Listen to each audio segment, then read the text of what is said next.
25 girls at RILA last year, a real diverse group of kids coming from our district is New Mexico and in East Texas, and we had 100 girls. We keep 20 counselors. We have 10 ladies, and some of them were 25-year-olds and 10 junior counselors. We did the low ropes and the high ropes. We teach public speaking, and we did a new one called electronic media this year, which is we showed the girls how to a safe way to play in the world of electronics and social media. We created a website on Facebook, or we created a Facebook site, and on that Facebook site we were able to talk. The kids were able to post stuff, their parents were able to see it, and we were able to handle a lot of the problems with the telephones. We do an amazing, go ahead. No, you're doing great. This is my third year, this will be my third year as being a director. I was a counselor for 4 years before that. I wish I could have done this early on. This is huge. When you've only done it one time, you do it the same way, the same way, the same way, the same way. So this was fun. You know, there's different ways to do things. Thank you guys for that very much. Dee is going to be, I'm allowed to have the job for 3 years. Dee is going to come in for the next year, and I'm going to help her be her co, and so that we're looking forward to taking some of these new ideas, and this is amazing. Thank you.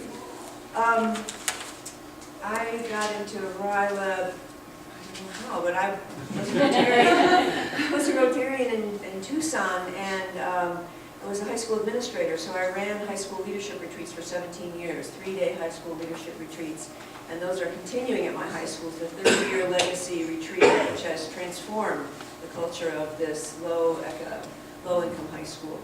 And so when I moved to Taos, I got out of the high school business and got into the elementary business. It's a lot less stressful, but I miss the kids. And to me, the high point of my every year was the transformational experience that I went through with high school kids. And so when I heard about RILA, I begged her to let me come and be a counselor. A counselor begged me to come, guys. That's unheard of. I was always a director, so I never got to, be in a cabin with the kids. And it was the relationships with those 13 girls that was transformational for me. And with a background in education and a background in leadership, and I teach a leadership class to some of the kids at my elementary school, I really started evaluating the program and asking Claudia, why do you do this? What's the objective? And she, I don't know, somebody else told me to do it. So we've been in this really reflective process of taking a look at all our activities and what are the intentional outcomes and how are we going to refine and tighten some of these activities and get rid of some activities so that every single thing that we do with kids during this precious time with them has an identifiable outcome in terms of where we want these kids to get to at the end of camp.